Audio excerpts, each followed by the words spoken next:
Vaishlach, l'histoire.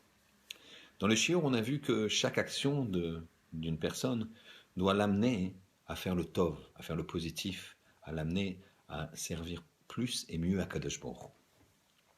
Ici, on va avoir une histoire extraordinaire sur laquelle on pourrait appliquer ce que dit le Chafetz Chaim.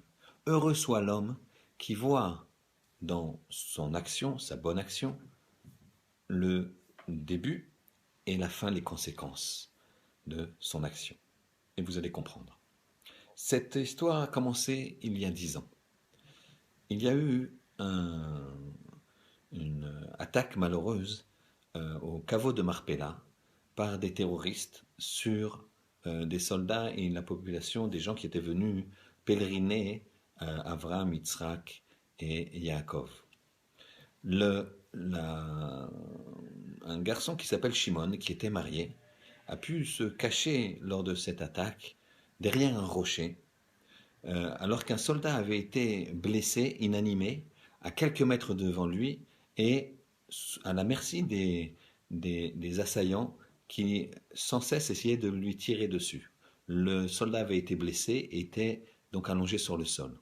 Shimon, au péril de sa vie, bien qu'étant un garçon plutôt chétif, a sauté par-dessus le rocher et sous les balles nombreuses de ces assassins, il a porté le corps de ce soldat dans ses bras et a pu se mettre à l'abri ainsi que le soldat derrière le rocher.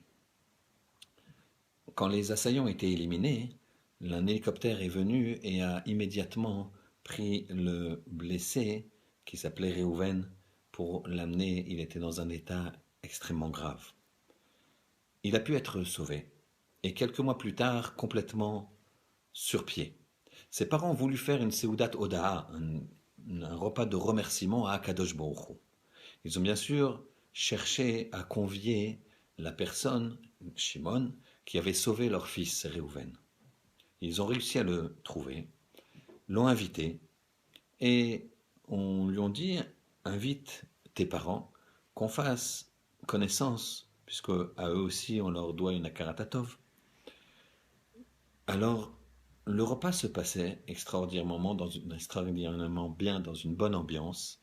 Et voilà que la maman de Shimon, donc le héros, celui qui a sauvé Réhouven, se tourne vers la maman de Réhouven et lui dit votre visage ne m'est pas inconnu. Et la maman de Réhouven lui dit moi aussi, mais je n'arriverai pas à voir quand. Vous avez habité toujours Yerushalayim, Jérusalem? Non, il y a peut-être 25 ans, 30 ans, on habitait Netivot, on avait une petite macolette, un petit... Et là, la mère de Shimon regarde la mère de Réhouven et a des larmes aux yeux. Elle lui dit ah, je me rappelle maintenant. Je sais qui vous êtes, madame. Je vais vous expliquer. Nous étions une famille extrêmement pauvre.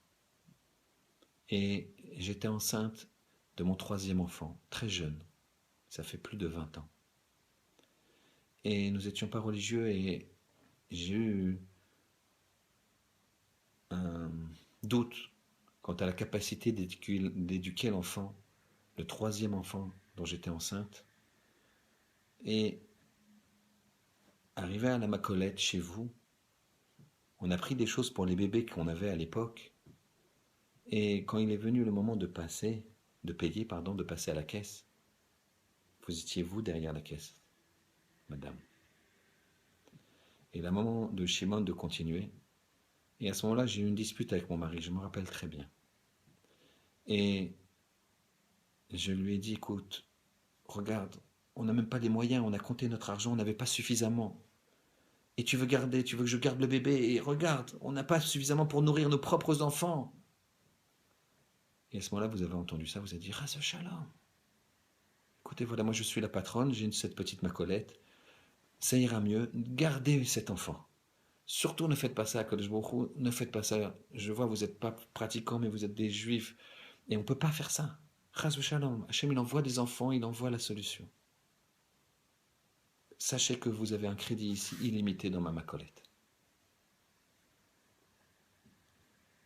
Et nous avons donc bien évidemment gardé l'enfant.